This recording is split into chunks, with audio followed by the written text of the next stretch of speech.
Hello welcome friends. तो दोस्तों, आज की इस वीडियो में हम लोग न्यू क्लासिकल क्रिटिसिज्म को कवर करेंगे, जो कि आपके एग्ज़ाम के लिए मोस्ट इम्पोर्टेंट है। इसको आप लोग सही से कवर कर लेना। तो चलिए वीडियो शुरू करते हैं। New classical period is the period from 1660 to 1798। दोस्तों, न्यू क्लासिकल का जो पीरियड माना जाता है वो 1660 से 1798 के बीच का ही माना जाता है। This period is broken down into three parts. दोस्तों, ये जो पीरियड है न्यू क्लासिकल, इनको तीन भागों में बांटा गया है। पहला द रेस्टोरेशन पीरियड, और इसका पीरियड है 1660 से 1700 के बीच का। दूसरा है द ऑक्सटन पीरियड, और इसका पीरियड 1700 से 1750 के बीच को माना जाता है। अगला है द एज ऑफ जॉनसन, और ये 1750 से 1798 के बीच का पीरियड माना जाता है। यानी कि न्यू क्लासिकल पीरियड को तीन भागों में बांटा गया है: the Restoration period, the Augustan period and the age of Johnson. और तीनों का ये अलग अलग सेपरेट पीरियड है। इसी प्रकार से 1660 से 1798 का जो पीरियड है, ये पीरियड माना जाता है न्यू क्लासिकल पीरियड। तो इतना आपने जाना। चलिए अब आगे मैं आपको बता देता हूँ। दोस्तों, ये जो न्यू क्लासिकल है, ये दो वर्ड्स के मिलने से बना है। पहला हो गया न्यू, NEO, जिसका अर्थ होता है न्यू यानी नया, एंड क्लासिकल का अर्थ होता है age in the day of Roman and Greeks classics. The word new classical is the combination of the terms new, which means new, and classical means as in the day of the Roman and Greek classics। तो ये आपने जाना। चलिए हम next point को देखते हैं। It was preceded by Renaissance and the followed by Romantic era। दोस्तों, न्यू क्लासिकल क्रिटिसिज्म को हम लोग न्यू क्लासिसिज्म भी कहते हैं। और इन ये जो है ना दोस्तों, ये preceded by renaissance and followed by romantic era, यानी कि रेनेसा के बाद आया लेकिन रोमांटिक ईरा से पहले आया क्या? New classicism. दोस्तों, जिस प्रकार से हम पॉइंट्स वाइज, डायग्राम वाइज चीज़ों को कवर कर रहे हैं, आप लोग इसी प्रकार से एग्जाम में लिख करके आना। 15 मार्क्स का क्वेश्चन होगा, 4 से 3 पेज लिख दीजिएगा। 15 में से 13-14 मार्क्स आपको इजीली मिल जाएंगे, क्योंकि न्यू क्लासिकल क्रिटिसिज्म का जो हम कंटेंट बनाए हैं ना, वो सॉर्ट आउट करके बनाए हैं, पॉइंट वाइज बनाए हैं। मेजर जो पॉइंट्स है उन्हीं को हम यहाँ पे ऐड किए हैं। चलिए नेक्स्ट पॉइंट देखते हैं। Writers of the new classical period try to imitate the style of Romans and Greek. दोस्तों, न्यू क्लासिकल पीरियड के जो राइटर है, ये रोमन्स एंड ग्रीक्स के जो स्टाइल होते हैं ना, उनको कॉपी करने की कोशिश करते हैं और उन्हीं अकॉर्डिंग चीज़ों को लिखने का प्रयास करते हैं। ये चीज़ आप लोग याद रखिएगा। अगला, this was also the era of the enlightenment which emphasized logic and reason.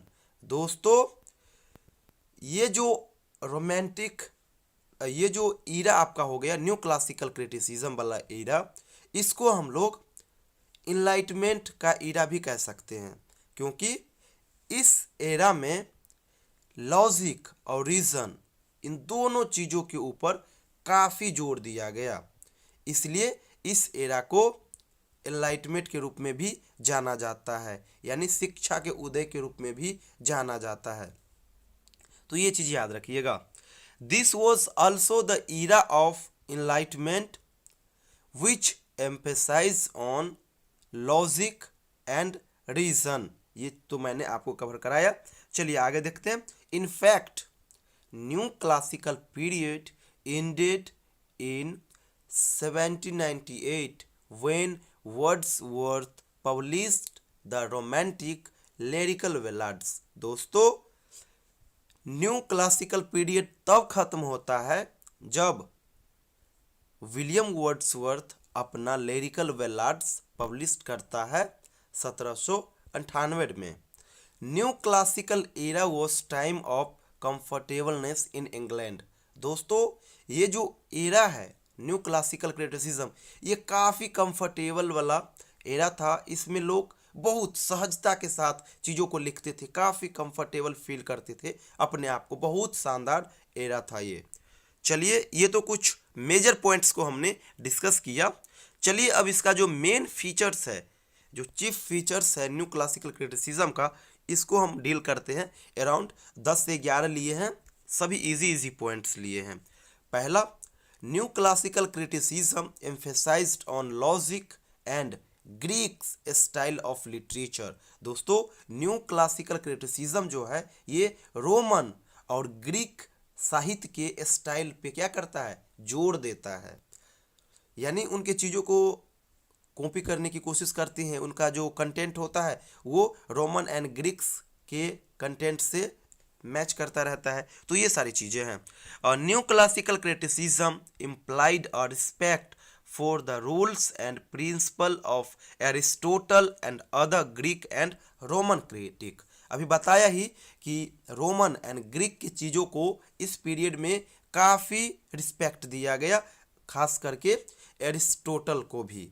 Aristotle के जो प्रिंसिपल थे, एरिस्टोटल के जो सिद्धांत थे, इनको इस युग में काफ़ी रिस्पेक्ट दिया गया, उनके चीज़ों को फॉलो किया गया, उसी के अकॉर्डिंग चीज़ों को लिखा भी गया। तो ये चीज़ याद रखिएगा कि इस पीरियड में एरिस्टोटल के यानी अरस्तु के जो सिद्धांत थे उसको भी काफ़ी फॉलो किया गया। ग्रीक और रोमन के जो स्टाइल थे, वहाँ के जो क्रिटिक थे, उनके चीज़ों को भी यहाँ पे काफ़ी जोर दिया गया और ये लोग इन्हें काफ़ी रिस्पेक्ट भी दिया करते थे इनके चीज़ों को। Emphasis was laid on correctness, reason and good sense. दोस्तों इस पीरियड के अंदर 3 चीज़ पे बहुत जोर दिया गया। पहला, करेक्टनेस, हर एक चीज़ सही हो। रीजन एंड गुड सेंस, हर जगह इस पीरियड के अंदर कारण ढूंढा जाता था।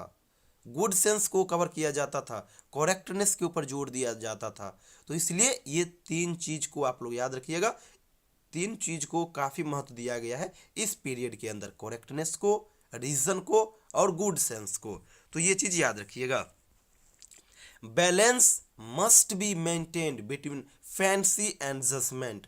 फैंसी और जजमेंट, इन दोनों के बीच बैलेंस मेंटेन करने की भी बात यहाँ पे कही गई है।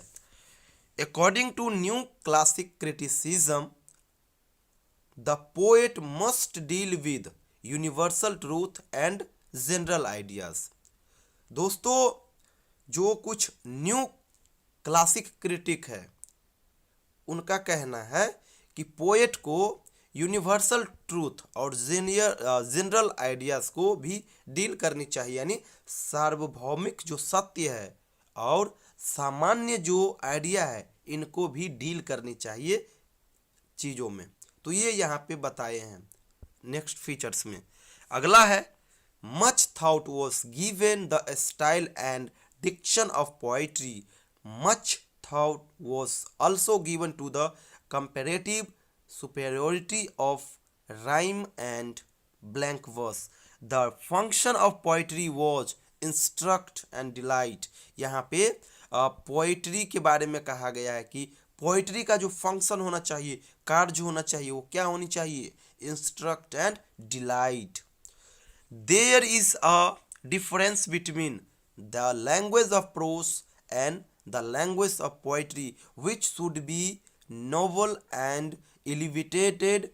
Common words were avoided and classical words were accepted. यहाँ पे कहा गया है कि there is difference between language of prose and language of poetry। यानी प्रोस के जो लैंग्वेज है और पोइट्री को जो लैंग्वेज है, इन दोनों में डिफरेंस है। which should be novel and elevated, जिसको क्या होनी चाहिए, नॉवल एंड एलिवेटेड। आगे कहा गया है कि common words were avoided and classical words were accepted. यानी कॉमन वर्ड्स को क्या करनी चाहिए, अवॉइड, एंड क्लासिकल वर्ड्स को क्या करनी चाहिए, एक्सेप्ट। अगला पॉइंट्स है, new classical criticism emphasized logic and reason. यही कहा गया है कि लॉजिक एंड रीजन को क्या करता है, जोर देता है। कौन, न्यू क्लासिकल क्रिटिसिज्म जो है ये इन दो चीज़ों पर काफ़ी जोर देता है, लॉजिक पे और रीजन पे, साथ ही साथ करेक्टनेस पे भी। अगला है new classical criticism is Ira of the enlightenment. ये इनलाइटमेंट का ईरा है, शिक्षा का उदय का ईरा इसको माना जाता है। तो दोस्तों इन चीज़ों को आप लोग कवर करिएगा। जिस प्रकार से मैं 10 पॉइंट्स को फीचर्स के अंदर कवर किया हूँ, उसी प्रकार से ऊपर में आप लोग देखिएगा पॉइंट्स वाइज हम चीज़ों को कवर किए हैं। हर एक चीज़ को, जैसे अगर कोई ये आ रहा है, इस भी आ रहा है, इसको हमने डिस्कस किया है। कोई दो वर्ड से उसका अलग अलग अर्थ निकल रहा है तो इसको हमने यहाँ पे लिखा है। इसी प्रकार से कोई चीज़ है जो किसी से पहले आ रहा है, कोई इसको फॉलो कर रहा है, कोई प्रिसीड कर रहा है, कोई फॉलो कर रहा है, तो इन चीज़ों को भी हम यहाँ पे लिखे हैं। तो इसी प्रकार से आप लोग भी आंसर लिख करके आइएगा एग्जामिनेशन में, अच्छा मार्क्स मिलेगा, घबराना बिल्कुल मत। तो इसको सही से करिएगा और एग्जामिनेशन में इसी अकॉर्डिंग लिखिएगा। Thank you so much.